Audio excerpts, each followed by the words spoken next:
Hi all welcome back to mini vlog. ಇವತ್ತು ಕಾಲೇಜೆಲ್ಲ ಮುಗಿಸ್ಕೊಂಡು ಬರ್ತಿದ್ವಿ. ಹಂಗೆ ಇವಳು ಫೋನ್ಗೊಂದು ಕೀ ಬೆಂಚ್ ಬೇಕು ಅಂತೇಳಿ ಅಲ್ಲೇ ಸಿಕ್ತು ಅಂತೇಳಿ ಇಷ್ಟ ಆಯಿತು ಅಂತ ಒಂದು ತೊಗೊಂಡ್ಲು. ಚೆನ್ನಾಗಿತ್ತು.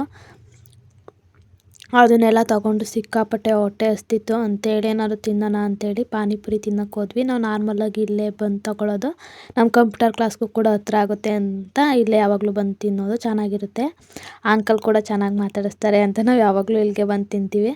ಆಮೇಲೆ ಅದನ್ನು ತಿಂದಾದ್ಮೇಲೆ ಅಲ್ಲೇ ಚುರ್ಮುರಿ ತಿನ್ನೋಣ ಅಂತೇಳಿ ಇವತ್ತು ಸಿಕ್ಕಾಪಟ್ಟೆ ಹೊಟ್ಟೆ ಹಸ್ತಿತ್ತು. ನಾನೇ ತಿನ್ನೋಣ ಅಂತ ಹೇಳ್ಬಿಟ್ಟು ಹೋಗಿ ಚುರ್ಮುರಿ ತಿನ್ಕೊಂಡು ಲೇಟಾಗಿ ಹೋದ್ರಾಯ್ತು. ಕಂಪ್ಯೂಟರ್ ಕ್ಲಾಸ್ಗೆ ಲೇಟಾದರೂ ಪರವಾಗಿಲ್ಲ ಅಂತೇಳಿ ಎಲ್ಲ ತಿನ್ಕೊಂಬಿಟ್ಟು ಕಂಪ್ಯೂಟರ್ ಕ್ಲಾಸ್ಗೆ ಹೋದ್ವಿ. ಅಲ್ಲಿ ಹೋದರೆ ಈ ಬೆಟ್ಟ ಹತ್ತೋ ಅಷ್ಟೊತ್ತಿಗೆ ನಮಗೆ ಯಾಕಾದರೂ ಬಂದವು ಅನಿಸ್ಬಿಡುತ್ತೆ. ಅಷ್ಟು ಸುಸ್ತಾಗುತ್ತೆ. ಆಮೇಲೆ ಮೇಲ್ಗಡೆಯಿಂದ ಒಂದು 5 ನಿಮಿಷ ನಿಂತ್ಕೊಂಡು ನೋಡ್ತೀವಿ. ಆಮೇಲೆ ಇವು ಅಕ್ಕ ನಂಗೆ ಯಾವಾಗಲೂ ಕ್ಲೋಸ್, ಅದಕ್ಕೆ ನಾನು ಯಾವಾಗಲೂ ಅತ್ತೆ ಅತ್ತೆ ಅಂತ ಇರ್ತೀನಿ. ಅವರು ಏನೂ ಅನ್ಕೊಳ್ಳಲ್ಲ ಅಷ್ಟೊಂದು. ಕಂಪ್ಯೂಟರ್ ಕ್ಲಾಸ್ ಎಲ್ಲ ಮುಗಿಸ್ಕೊಂಡು ಈ ವಿಡಿಯೋನ ಇಲ್ಲಿಗೆ ಎಂಡ್ ಮಾಡ್ತಿದ್ದೀನಿ. ಪ್ಲೀಸ್ ಸಬ್ಸ್ಕ್ರೈಬ್ ಆಗಿ.